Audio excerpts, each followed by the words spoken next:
Meus amados irmãos, esse é o momento do nosso culto onde nós meditaremos na palavra do Senhor, buscaremos o pão de Deus para as nossas existências, no afã, de fato, que essa seja muito mais do que uma palavra intelectiva, intelectual, mas vá direto ao âmago do nosso coração, agasalhando a nossa alma. E eu quero convidar você a abrir a sua Bíblia comigo no Evangelho de Mateus, capítulo 13, do versículo 1 ao 9 e também do versículo 18 ao 23. No primeiro momento, leremos apenas do versículo 1 ao 9 e esse trecho trata da parábola do semeador. Diz o seguinte: no mesmo dia, tendo saído de casa, Jesus assentou-se à beira-mar.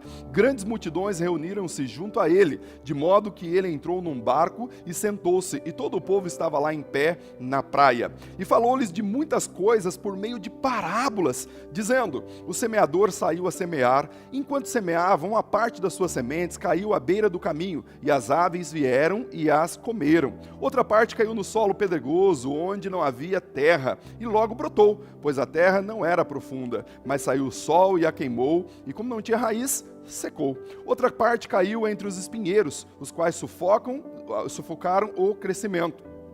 Mas uma última parte caiu em terra boa e deu seu fruto. Um grão produziu outro 100, um outro produziu 60 e o outro produziu 30. Quem tem ouvidos, ouça a palavra do Senhor. Meus queridos, nós estamos estudando nos nossos devocionais do Na Trilha da Graça, que acontece de segunda a sexta-feira às 19h30, aliás, às 19 horas, e aqui vai um convite especial para você, para participar conosco. Estamos estudando nessa série as parábolas de Jesus. Já estamos no 7º estudo, tem sido um tempo precioso, um tempo maravilhoso de busca de conteúdos da palavra do Senhor. Estamos seguindo ali a cronologia das parábolas nos evangelhos, e eu reservei o capítulo 13 do Evangelho de Mateus para as nossas reflexões dominicais. Aqui nós temos o início das parábolas de Jesus de maneira formal, isto é, aqui a palavra parábola aparece pela primeira vez, embora o conteúdo parabólico já começa a ser presente no Evangelho a partir do capítulo 5,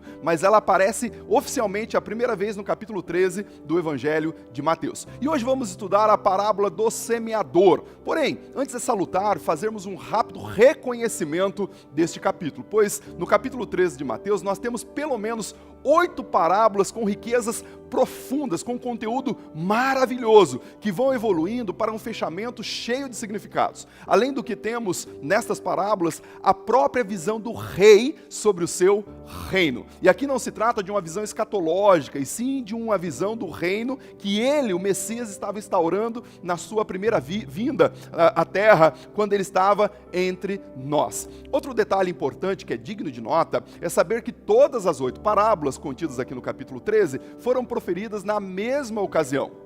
Aí existe um sem número de interpretações para a composição destas parábolas, além de existir aqueles que consideram haver apenas 7 e não 8 parábolas. Alguns vão associar essas parábolas às beatitudes do Sermão do Monte, contido lá do capítulo 5 ao capítulo 7 do livro de Mateus. Outros interpretam essas parábolas como sendo a evolução do povo de Israel enquanto peregrino até o deserto. Outros vão dizer ou agrupar essas parábolas fazendo um paralelo entre as igrejas do Apocalipse. Por exemplo, nesse caso, a igreja de Éfeso, que era destacada pela paciência, seria a parábola do semeador frutificando com paciência. A igreja de Esmirna, que se dizia fiel, mas não era, seria a parábola do joio e do trigo. A igreja de Pérgamo, que havia ali o trono de Satanás, seria a parábola do grão de mostarda. A de Tiatira, que tinha ali Jezabel, seria a parábola da mulher e do fermento. Sardes registrou que estava viva, mas era morta, seria então a parábola do tesouro escondido no campo. Filadélfia seria a parábola da pérola de grande valor. E finalmente, a igreja de Laodiceia, que Deus disse que estava a ponto de vomitá-la, seria a parábola dos bons ajustados e dos maus rejeitados. Todas essas interpretações têm a sua validade, porém, se você está acompanhando os devocionais do Na Trilha da Graça, você deve se lembrar quando falei da diferenciação entre as parábolas e metáforas, fábulas, provérbios e alegorias. principalmente do perigo de alegorizar o texto e tirar o seu sentido do significado original. Por isso optaremos aqui em pensar nessas parábolas como sendo a primeira, sim, a do semeador, e a oitava, a do pai de família, sendo uma abrindo a sessão das parábolas e outra fechando essas sessões. Meus amados irmãos, as verdades reveladas aqui nesse capítulo 13, nessas parábolas, as verdades que Jesus traz em tela, podem mudar a vida de uma pessoa se efetivamente for ouvida, não apenas com o ouvido, mas de fato ser encapsulada no coração, ou seja, ouvi-la com o coração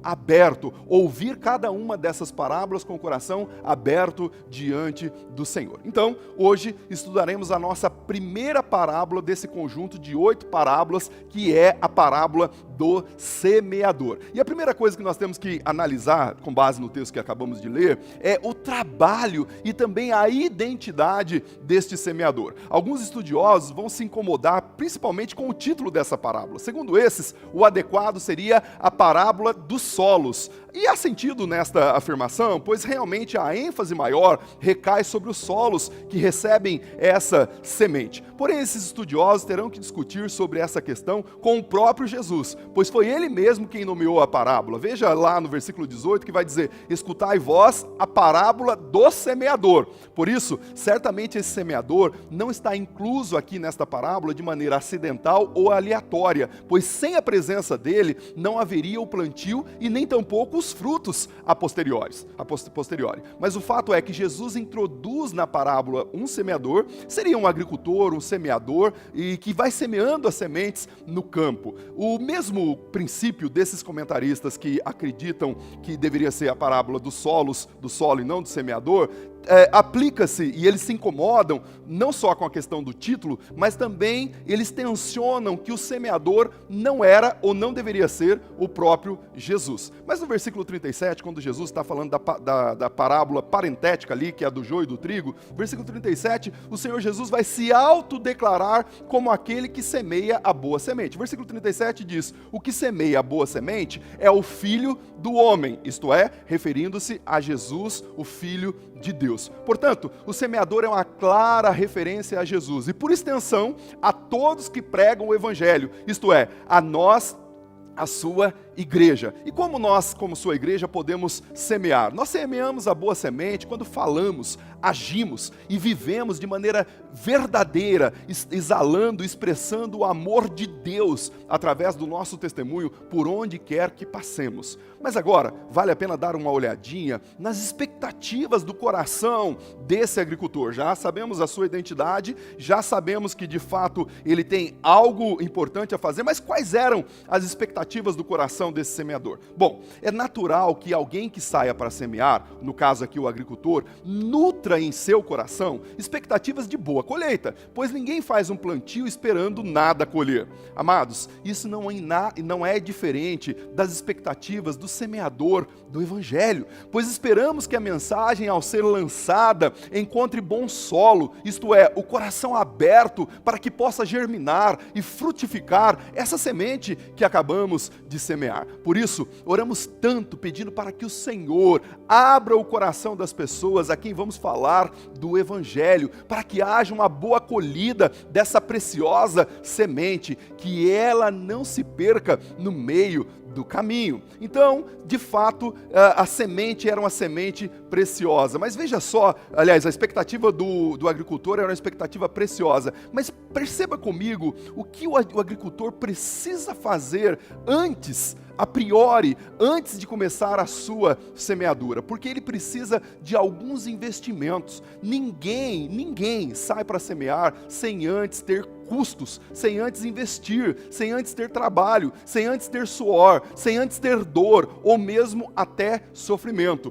pois o semeador sempre investirá parte de si neste processo. E no caso do semeador aqui dessa parábola, certamente ele guardou as melhores sementes da semeadura anterior para agora aplicar no solo, esperando obter o melhor resultado, ou seja, uma ótima colheita. Veja só, o agricultor não dispõe de mais nada além das sementes que ele havia guardado. Sim, a melhor semente que ele separou para esse fim. E amados, foi exatamente isso que o semeador divino fez por nós. Jesus doou tudo de si. Tudo o que ele tinha, ele doou, para que tivéssemos a melhor de todas as sementes. Sim, a semente para frutificar em nossos corações e também para que pudéssemos continuar a sua obra pelo mundo. E quando estamos aqui falando que de fato Jesus deu tudo de si, é porque de fato ele o fez. Ele se entregou completamente naquela crudelíssima cruz, em meu e no seu favor. Ele morreu, mas ressuscitou, sendo de fato esse que semearia a semente, entendendo e tendo convicção que essa semente cairia em bons solos e produziria uma grande colheita. Isaías capítulo 53, versículo 4 ao 6 vai dizer: verdadeiramente ele, e nós podemos dizer esse ele aqui, Jesus, tomou sobre si as nossas enfermidades e as nossas dores levou sobre si. Ele foi ferido por causa das nossas transgressões e moído por causa das nossas iniquidades. O castigo que nos traz a paz estava sobre ele, e pelas suas pisaduras fomos sarados. Sim, meus amados irmãos, ele doou tudo de maneira graciosa, e isso é tão grande para os nossos corações, que nós precisamos entender que essa gratuidade é de graça, sim, como vai dizer Efésios capítulo 2, dos versículos 8 ao versículo 10, porém, a despeito dessa gratuidade, ela não foi barata, o seu preço foi altíssimo, sim, o maior de todos os preços, custou o vitupério da cruz, custou a dor mais profunda, e essa dor não foi a dor física, e sim a dor do peso do pecado, da humanidade nos seus ombros. Ele estava disposto a ir até o fim para nos dar a vida eterna, a semente preciosa. Então nós já vimos quem é o agricultor ou o semeador, já vimos quais são as suas expectativas, já vimos o que ele investiu, e agora eu quero ver com você a preciosidade dessa semente, o quão preciosa é essa semente. E tanto no Evangelho de Marcos, no capítulo 4, versículo 14, de Lucas, capítulo 8, versículo 11, Jesus vai identificar essa semente como a palavra de Deus. Esses dois evangelhos são os evangelhos que tratam da mesma parábola, os evangelhos parentéticos, tá ok? Então agora que já vimos essa dimensão do quão alto foi o preço pago pelo semeador, vejamos o quão alto é o valor dessa semente, ou mesmo o quão valiosa é essa semente. Imagine comigo aqui o semeador que vai sair para fazer a sua semeadura. Ele carrega consigo um bornal, uma espécie de bolsa, e dentro dessa bolsa, ou desse bornal, ele trazia o maior de todos os tesouros da terra, a boa semente do Evangelho. E ao lançar essa preciosa semente sob a influência dos ventos, porque era essa maneira que o semeador fazia naquela época, ele lançava as sementes, ele espera que essa semente não se perda no meio do caminho e volte vazia.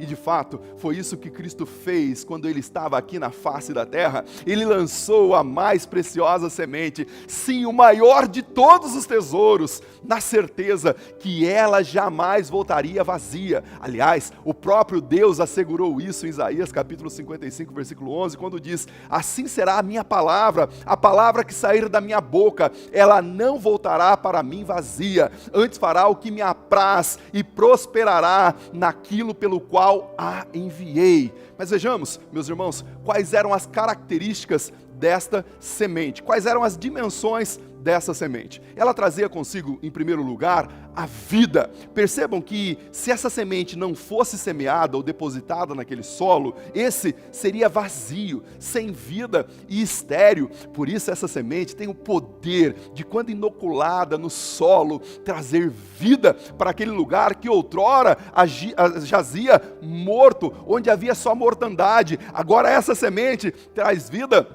e vida em abundância. Aqui está uma límpida ilustração do Evangelho da Graça, pois quando ele entra numa vida moribunda, estéril, assim como é descrita, por exemplo, lá em Efésios capítulo 2, do versículo 1 ao 4, que nós estávamos mortos nos nossos delitos e pecados, quando esse Evangelho é inoculado, ele traz vida, e vida em abundância. Meus irmãos, é isso que faz do Evangelho a tão preciosa semente, pois ele sempre gera vida, mesmo em lugares que existe apenas a morte. Mas ele também carrega consigo algo precioso, que é as promessas. Sim, percebam que todas as sementes que foram semeadas aqui pelo semeador tinham potencial de produzir algo poderoso. Sim, produzir muito mais semente pela qual elas foram lançadas. No versículo 8 e versículo 23 do texto que nós lemos, vai mostrar, por exemplo, que uma semente caiu em terra boa e produziu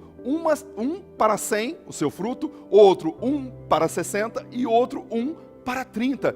Veja só, uma pequena semente tinha um potencial espetacular de multiplicação, e o percentual descrito aqui por Jesus é a primeira que produziu 1 para 30 de 3.000%, a segunda que produziu 1 para 60 é de 6.000%, e a terceira que produziu 1 para 100 é de 10.000%.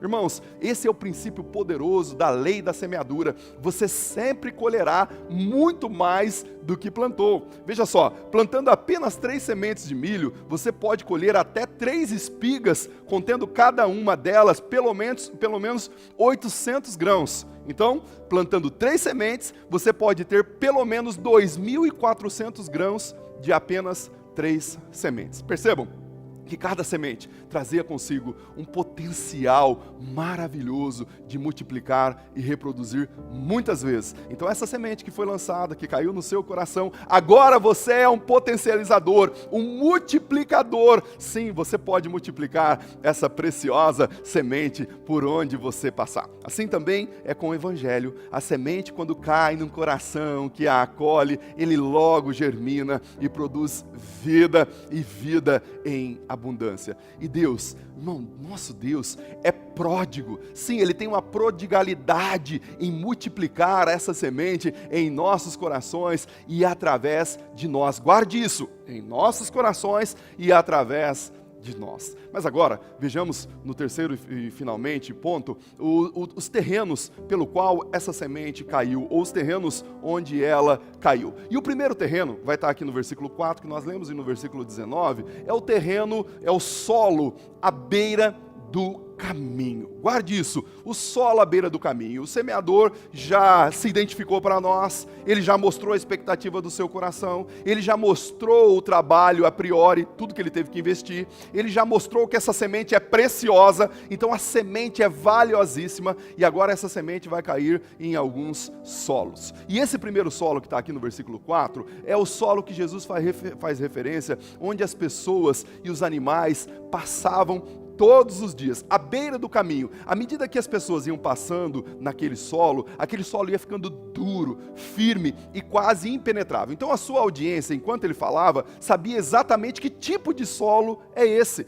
E esse é o tipo de solo, traduzindo para a expectativa ou a dimensão espiritual, é o tipo de coração que recebe a semente pelo ouvido, sim, no ouvido, mas não deixa frutificar. A semente fica apenas na superfície, não penetra no solo para obter raízes. Sim, está apenas no conhecimento, no conteúdo. E temos aqui, irmãos, a representação de um coração que está destituído de percepção espiritual. Pessoas que podem até ser religiosas, assíduas até na igreja, mas na verdade não receberam nunca essa semente penetrando ao ponto de chegar na sua alma, produzindo o verdadeiro temor. Essa pessoa, infelizmente, nunca é totalmente rendida ao Senhor, pois o seu coração é uma verdadeira rodovia, cuja superfície é dura, é difícil de penetrar, as pessoas vão e vêm e nunca entra a palavra no seu coração. E ainda dentro desse grupo de pessoas, temos aqueles que ouvem o Evangelho, mas que não entendem, estão totalmente frígidos no que diz respeito às coisas de Deus. Por isso vivem uma vida de pecado contumaz e nem se dão conta disso.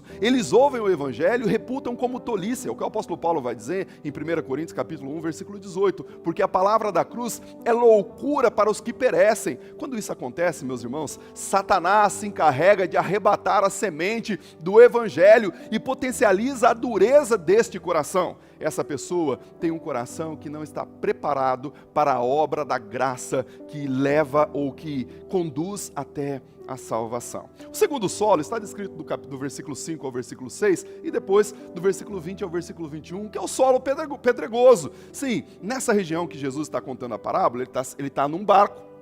E de fato, ele está olhando as campinas, ele está olhando os lugares escarpados, e aí as pessoas que estão ali na sua audiência está vendo a região, ou está trazendo para o seu imaginário inconsciente aquela região. E naquela região era muito comum esse tipo de solo. Era um lugar onde havia apenas uma fina camada de terra, o solo pedregoso, uma fina camada de terra, e embaixo dessa camada de terra era pedra dura, impenetrável. Esse tipo de solo passa a impressão que está apto para receber a semente, pois a superfície ele parece bom e muito produtivo. As sementes que caíam ali, o texto bíblico vai dizer, que germinam rapidamente, brotam até uma planta que parece promissora. Porém, por não haver profundidade na raiz, quando o sol afeta essa planta, ele logo a murcha e essa planta morre sem produzir frutos. Esse é o tipo de coração que responde apenas aos estímulos emocionais quando o evangelho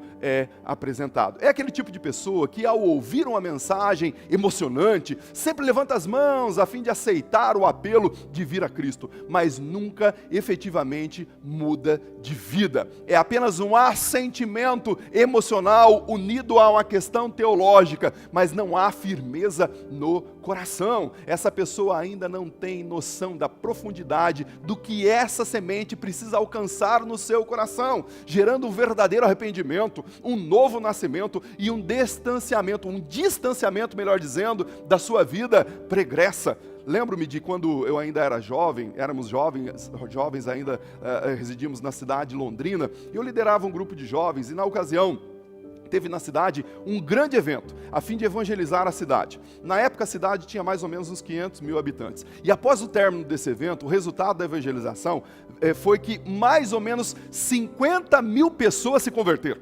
Algo extraordinário. E a nossa igreja recebeu algumas centenas de fichas para o acompanhamento e o discipulado desses novos convertidos. Fato é que ao fazer o contato, todos, ou a sua maioria esmagadora, não haviam feito uma decisão real, e sim apenas uma decisão emocional. Isso, meus irmãos, ainda continua acontecendo, pois tomam decisões apenas baseados na conveniência e no momento. Decisões momentosas, emocionadas, mas a palavra não chegou, de fato, no coração. Assim, por falta de entendimento e profundidade, quando aparece a primeira dificuldade, o texto vai dizer quando o sol esquenta, ou seja, quando as dificuldades da vida aparecem, eles não permanecem no evangelho. Para esses, orar, se aprofundar na palavra é uma grande dificuldade. Deixar a vida de pecado não é algo que eles desejam fazer. Seguir a Jesus verdadeiramente, como diz Marcos capítulo 8, do versículo 34 ao 38, ou seja, negar-se a si mesmo, tomar a sua cruz e seguir a Jesus,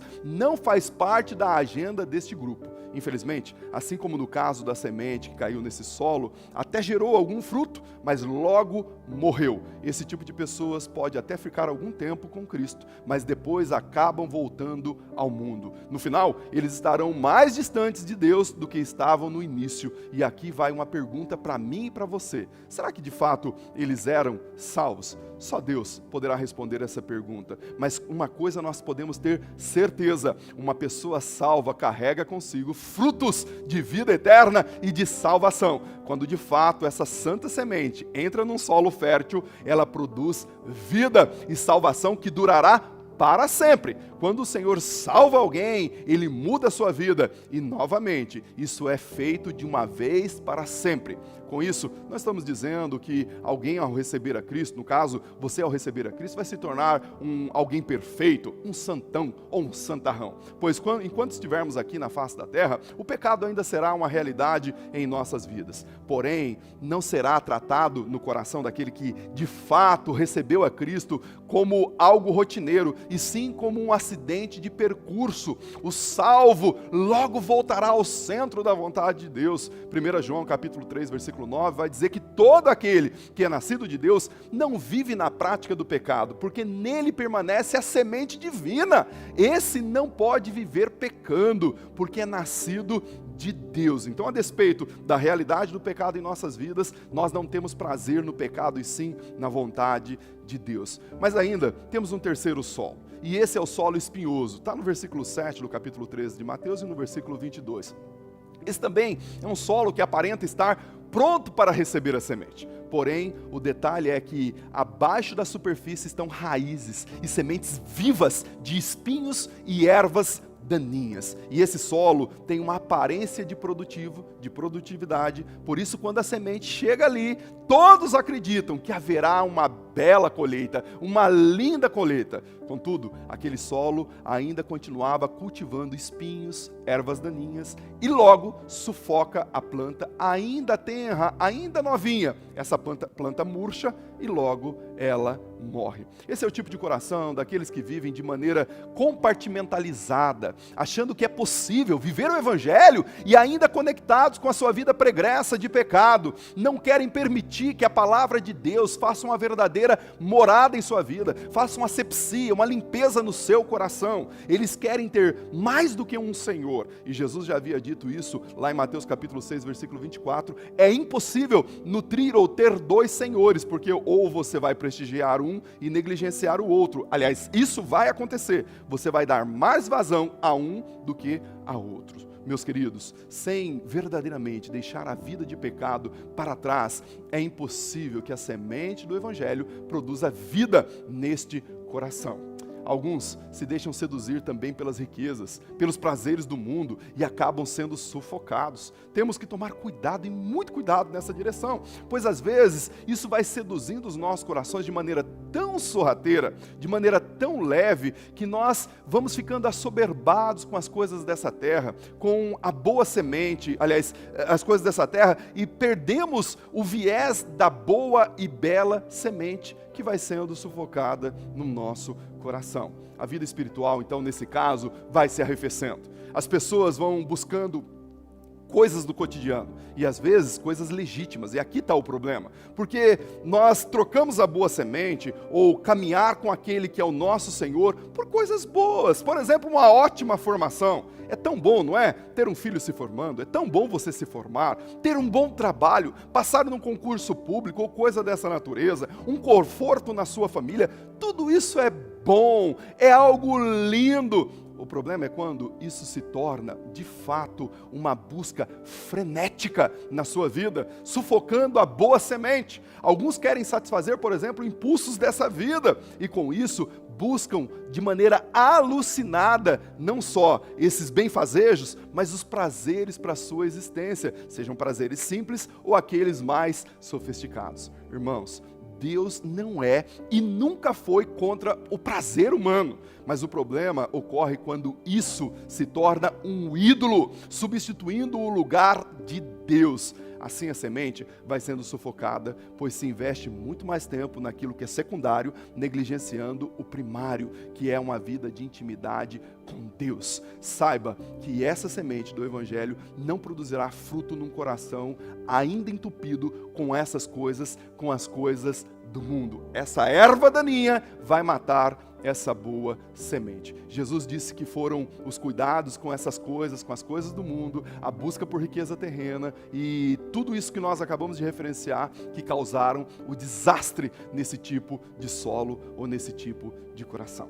Irmãos, Jesus está aqui falando de algo muito sério. Pois o Evangelho que flerta com o mundo, ou se mistura com aquilo que não é adequado, é qualquer coisa menos Evangelho. Essa pregação de um Evangelho light, fácil, que promete tudo ao aderente e nada exige de compromisso, não é Evangelho. E quem creu nesse tipo de pregação pode efetivamente ainda não ter tido um encontro verdadeiro com Cristo. Assim o pecado vai sufocando a semente, que logo morre. Ou seja, essa pessoa volta para o mundo. Meu querido, se você diz que recebeu a Cristo como Senhor e Salvador e ainda não mudou de vida, então, quem sabe hoje pela manhã seja o tempo de você se arrepender e vir a Ele, a Jesus, pleiteando ou solicitando ou abrindo o seu coração para receber a salvação em Cristo Jesus. Mas finalmente nós temos o último solo, que a semente caiu, e esse foi um bom solo. O versículo 8 e o versículo 23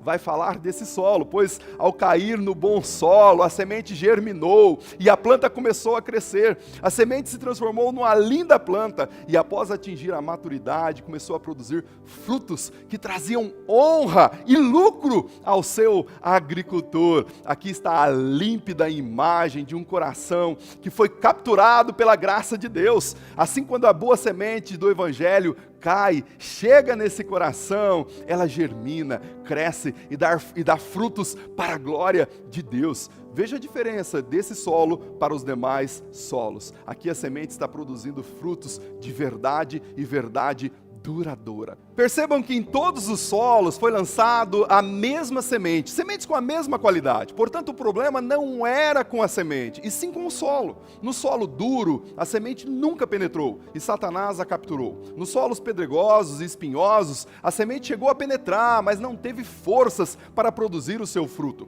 O único a produzir frutos e frutos de qualidade foi o solo que caiu, a boa semente, e o solo era bom. Meus irmãos, é maravilhoso ver que quando Jesus, o nosso Senhor, entra na vida de uma pessoa produzindo salvação, a consequência inevitável é a produção de frutos para a glória de Deus. João capítulo 15, do versículo 1 ao 8, vai mostrar ele dizendo: eu sou a videira e vós sois os ramos. Sim, aquele que está conectado em Jesus, que recebe a seiva dessa videira, produz bons frutos. E que tipo de fruto essa semeadura do Evangelho deve produzir em nossos corações? Talvez você possa fazer essa pergunta. O primeiro fruto é o fruto da santificação. Quando o Evangelho é plantado em nós de maneira verdadeira, a santificação é um processo natural, a fim de nos tornar mais parecidos com Cristo. Romanos capítulo 6, versículo 22, é bem interessante, porque no versículo 23, ele vai estar dizendo que o salário do pecado é a morte. Mas olha só, o versículo 22 de Romanos capítulo 6, ele diz: agora, porém, libertos do pecado, transformados em servos de Deus, o fruto que vocês colhem é para a santificação, e o fim, neste caso, é a vida eterna. Enquanto o pecado, o fim, o salário é a morte, no caso da salvação, da santificação, o fim é a vida eterna. Mas nós também temos o fruto do Espírito, que é inoculado em nós. Nós estudamos aqui de maneira bastante detalhada, Gálatas capítulo 5, do versículo 22 ao 23, que vai dizer que esse fruto é o amor inoculado em nossas vidas, a alegria que nós só temos nele, uma paz que transcende qualquer e todo entendimento, uma longanimidade, uma benignidade e uma bondade que vem do coração de Deus para os nossos corações. Assim continuaremos na fidelidade, mansos, sim, aqueles que herdarão a terra, teremos o domínio próprio, e a Bíblia vai dizer, no versículo 23 de Gálatas capítulo 5, que contra essas coisas não há lei. Meus irmãos, devemos nos esforçar, não apenas para produzir frutos, mas para sermos abundantes nisso, e para a glória de Deus. Quando somos esse bom solo, os nossos frutos serão para a vida eterna. Alguns produzirão 1 para 30, outros 1 para 60 e ainda alguns 1 para 100, mas todos eles, em todos eles haverão frutos que glorificam a Deus, o nosso Senhor. Por isso eu quero concluir dizendo que no discorrer desse texto, nós vamos percebendo, Jesus vai colocando em tela que esse semeador tem um interesse, e o interesse era semear a preciosa semente do Evangelho. A semente, por conseguinte, foi semeada em 4 solos. Ela foi semeada em 4 solos, porém, apenas um foi capaz de produzir frutos. Segundo Jesus, a semente é o Evangelho, e o solo é o seu e o meu coração. E eu quero aqui perguntar para você, nesta manhã, neste momento, qual desses 4 solos é o seu coração? Será que o seu coração é esse solo duro e fechado para Deus? Se for, então provavelmente essa mensagem teve pouco significado para você. Provavelmente você está procurando muito mais a atenção no estilo linguístico do pregador, numa análise hermenêutica, exegética, nas aplicações homiléticas de maneira adequada ou não. O inimigo está se esforçando para roubar o significado mais profundo dessa palavra no seu coração. Mas saiba de uma coisa, meu querido, você não precisa permanecer assim. Esse solo desse coração não precisa ser assim. Você pode vir a Ele hoje e abrir o seu coração dizendo: Senhor, amolece o solo do meu coração. Se você abrir o seu coração a Ele hoje, Ele se encarrega de tudo o mais. Esse coração pedrado, Ele pode transformar. Ezequiel capítulo 36, versículo 26 ao 27, vai dizer: dar-vos-ei um coração novo, e porei dentro de vós um espírito novo. Tirarei o coração de pedra, e colocarei um coração de carne, e porei dentro de vós o meu espírito. Mas caso você avalie o seu coração e encontrou que ele está pedregoso ou espinhoso, isto ainda é vivendo uma vida apenas na superfície diante de Deus, vivendo estribado numa decisão de seguir a Jesus determinado por uma filosofia religiosa, por prática de ritos religiosos, ou mesmo confiando no fato de fazer parte do hall de membros de uma determinada igreja, se esse é seu caso, creia, isso é apenas a superficialidade. Você precisa mergulhar num lago muito mais profundo do Senhor. E eu quero estimular o seu coração nesta manhã para vir a Jesus e crer nele e somente nele para a salvação. Nenhum efeito emocional terá condições de salvar a sua vida. Mas finalmente, se você está ouvindo essa mensagem e algo foi movimentado no seu coração, é porque o seu coração é um bom solo para essa semente. Então venha a Ele, venha ao Senhor para a salvação. Não perca tempo, entregue o seu coração a Ele e deixe essa semente germinar e frutificar no seu coração nessa manhã. Nós vamos, nesse momento, cantar mais uma canção. E após essa canção, eu quero voltar orando com você, para avaliar o seu coração. Quais desses solos é o seu coração? Quais solos estão na sua realidade nessa manhã? E eu quero orar pedindo a bênção do Senhor no seu coração, que Ele entre e que essa semente venha a frutificar, venha a gerar bons frutos na sua vida, em nome de Jesus. Vamos lá? Vamos cantar ao Senhor e em seguida retornamos finalizando com a oração.